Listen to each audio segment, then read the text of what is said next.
We just want to reiterate what we said hapo kanisani, basically that what is going on now, take into account we have lost over 219 lives and thousands of families are affected by the flooding.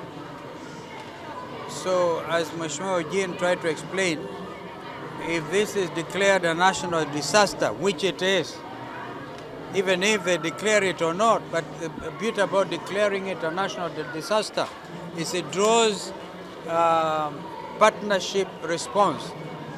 Our international partners and local partners will all come to help the people.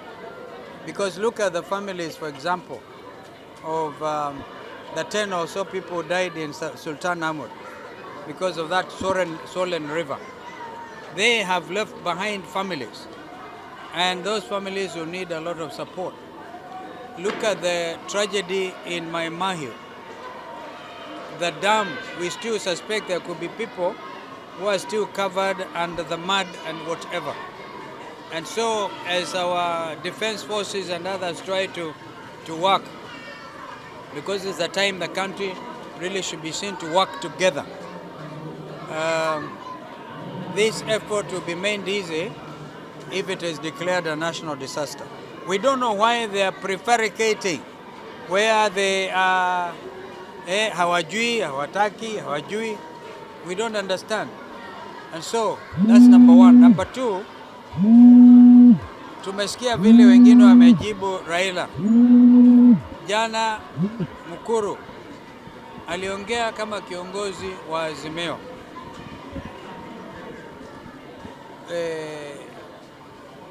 Raila anatafuta kiti cha wanachama wa AU, African Union Commission.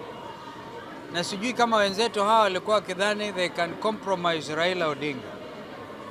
That because it's a national thing, and a matter of national pride, that if he is going to enjoy the support of the state, which is important, right, that he should be meant to remain silent and mum.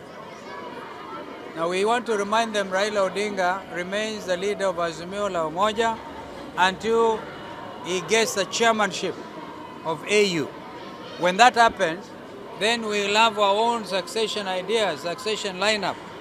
Already we have matters in Parliament, National Dialogue report, which is receiving parliamentary attention. The important matter of IEBC, that is ongoing, and we gave that priority. But we wanted to take this opportunity to say, Kenya kwanza, musije munarukia Raila kwa kuongea ukweli. Ukweli wa mambo ni kwamba huwezi kumnyamazisha kiongozi wa taifa kama Raila Odinga. Kwa hivyo akiongea muwe na tabia ya uvumilivu. Hata rais wenu mwenyewe amesema he doesn't mind criticism. Kwa nini mnarukaruka kila mahali mkisikia akiongea? So I think that is the only clarification we may want to make, but my brother here can add. Nafikiri tukiwa Pwani leo tunataka pia tuhimize ya kwamba kile kibunga cha Hidaya kinakaribia.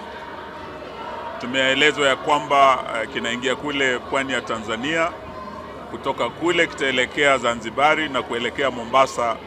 Kwa hivyo wapwani popote mlipo, tuwataka ya kwamba mkisikia mashauri ya serikali kuu na serikali ya county. Jana tumemsikia Gavana Issa Timami na County Commissioner wakisema watu wasiende kwenye beach weekendi hii. Ndugu yetu Gavana Nasir wa hapa Mombasa ako kwa kikao sasa na wataalamu ambao baada ya kikao atatoa taarifa. Kama nawaomba ya kwamba kwa siku hizi 2-3 tusiende kwenye bichi, tukae manyumbani ama mbali na bahari, tafadhali tuweze kuwasikiza. Sababu anasema heri kinga kuliko tiba. Hatungependa tupoteze watu, tayari tumepoteza zaidi ya watu 200, zaidi ya watu 1200 wameathirika. Hatungependa tuone wengi wakiathirika hapa Pwani. Na mwisho pia ni jiunge na kiongozi wetu Kalonzo Musyoka kusema ya kwamba Mheshimiwa Raila Odinga ni kiongozi wa Azimio, na sisi kama wanaazimio hatutanyamaza maovu ya kitawala taifa letu, yawe yale maovu ya ile mbolea feki ambayo tutasema ya kwamba yule waziri Linturi atimuliwe. Hatutanyamaza mambo ya floods, kama hawa hawajashughulikia majanga haya. Sisi kama wanaazimio lazima tuongee kwa niaba, sisi ndio sauti ya wanyonge, na Raila bado ni kiongozi wetu hadi wakati atachaguliwa. Na tungependa tuone ya kwamba labda wana Kenya Kwanza walikuwa na njama eti wakipeana mkono wa support kwa Raila itakuwa ina kwamba sasa wamemnyamazisha. Haitawezekana. Hatutanyamaza, na wanaazimio tutaendelea kusimama na Wakenya. Asanteni, Mungu awabariki.